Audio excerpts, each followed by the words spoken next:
The Wild West is often romanticized as a time of cowboys, gunslingers, and rugged individualism. But life in the American frontier was also marked by violence, lawlessness, and a rough brand of justice. In this video, we'll explore the darker side of the Wild West and delve into some of the most brutal punishments that were meted out during this tumultuous period. In the Wild West, justice was often a rough-and-tumble affair, and one punishment that left a lasting impression was tar and feathering, a brutal and degrading practice that involved coating the accused in hot tar and feathers. Not only did it cause intense physical pain, but it also served as a humiliating public spectacle, parading the victim through town for days with the feathers stuck to their body. This punishment dates back centuries, but it was especially popular in the lawless frontier towns of the Wild West. One of the most well-known instances of tar and feathering in the Wild West took place in 1863 in the mining town of Bannock, Montana. A man named Henry Plummer, accused of being the leader of a notorious band of outlaws known as the Innocents, was captured by vigilantes and subsequently tarred, feathered, and hanged. This was a graphic example of the brutal and unforgiving nature of frontier justice. In the Wild West, branding was not only used for cattle, but also as a form of punishment for criminals. This cruel practice involved using a red-hot iron to sear the flesh of the convicted person, resulting in a permanent scar that labeled them as a thief or murderer for life. The process was excruciatingly painful, prone to infections and complications, and the stigma associated with the branding made it almost impossible for the punished to reintegrate into society, even if they sought redemption. Unfortunately, branding was not solely reserved for men. Women were also subjected to this brutal form of punishment in some cases. Women accused of adultery or other crimes of passion would be branded with the letter A or other symbols to indicate their perceived moral failings. Op Rockwell learned this the hard way when he was caught stealing a horse and branded with a T on his forehead as a warning to others. He was not alone. A group of thieves in California also faced a similar fate, enduring not only the pain of the brand but also the humiliation of being marked for life with a T on their cheeks. These gruesome stories demonstrate how branding was utilized as a tool of terror, leaving a physical and psychological scar on those who transgressed the law in the Wild West. In the absence of established law enforcement agencies, many frontier towns relied on vigilante justice to maintain order. This informal system involved groups of citizens, often called vigilance committees, who took the law into their own hands. Accused individuals were arrested, tried, and punished by these committees, often without any formal legal process. One of the most infamous examples of vigilante justice occurred in Montana in the 1860s. A group of self-appointed lawmen known as the Montana Vigilantes hanged an estimated 40 to 60 men accused of crimes such as theft and murder. The group's actions were swift and brutal, with little to no regard for due process rights of the accused. During the Wild West era, small communities relied on social order to survive.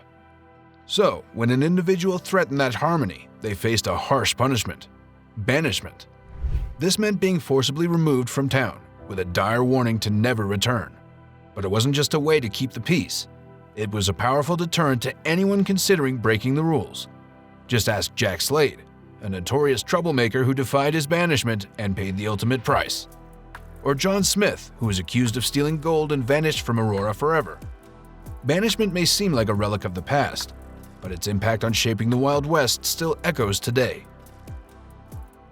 Whipping was a common punishment during the Wild West, with many towns employing a designated whipper to administer the punishment.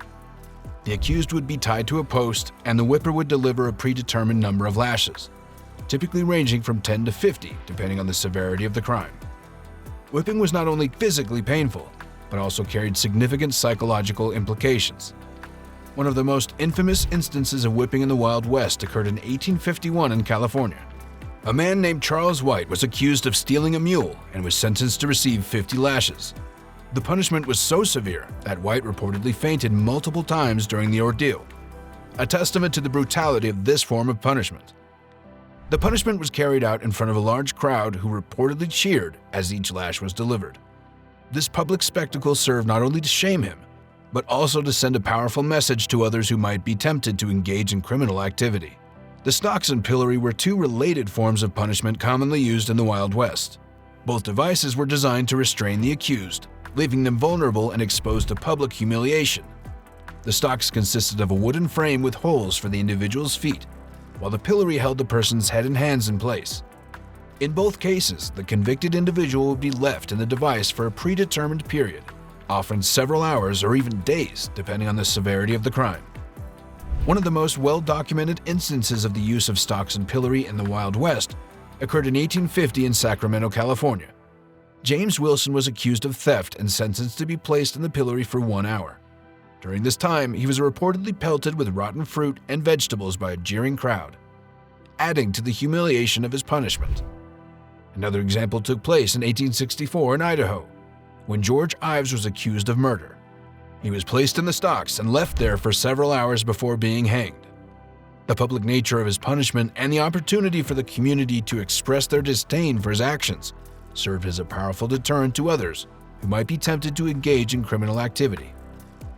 Ear cropping was a brutal form of punishment used in the Wild West that involved cutting off a portion of the accused's ear, often in a public setting. The practice of ear cropping dates back centuries, with documented instances in Europe and the American colonies, before it was adopted as a punishment in the Wild West. One notable example of ear cropping in the Wild West occurred in 1855 in California. A man named George W. Brown was accused of stealing a horse and was subsequently convicted by a group of vigilantes. As part of his punishment, Brown had a portion of his left ear cut off, ensuring that the mark of his crime would be visible for the rest of his life. Another instance took place in 1861 in Arizona, when a man named William Downing was accused of stealing cattle. He was captured, tried, and found guilty, and as part of his punishment, both of his ears were cropped. The gauntlet was a form of punishment used in the Wild West that involved forcing the accused to run between two lines of people, who would then strike, whip, or otherwise assault the individual as they passed. The practice of running the gauntlet dates back to ancient civilizations, including the Roman Empire, and was later adopted by Native American tribes as a form of punishment for various offenses. One notable example of the use of the gauntlet in the Wild West occurred in 1859 in Colorado. A group of miners accused a man named Joseph H. Evans of stealing gold from a sluice box and decided to administer their own form of justice. Evans was forced to run the gauntlet with the miners lining up on either side of him and striking him with whips and clubs as he passed. Riding the rail was a form of punishment in the Wild West that involved forcing an individual to straddle a wooden rail, often with their hands and feet bound. The rail would then be lifted by several men who would carry the accused through the streets as a form of public humiliation. One notable example of riding the rail in the Wild West occurred in 1852 in California, when a man accused of cheating at cards was stripped, tarred, and forced to ride the rail through the streets of the town. The punishment served as a warning to others who might be tempted to engage in dishonest behavior. Another instance took place in 1863 in Nevada, when a group of vigilantes captured a man accused of theft. The man was forced to ride the rail through the streets of the town, enduring the jeers and ridicule of the assembled crowd.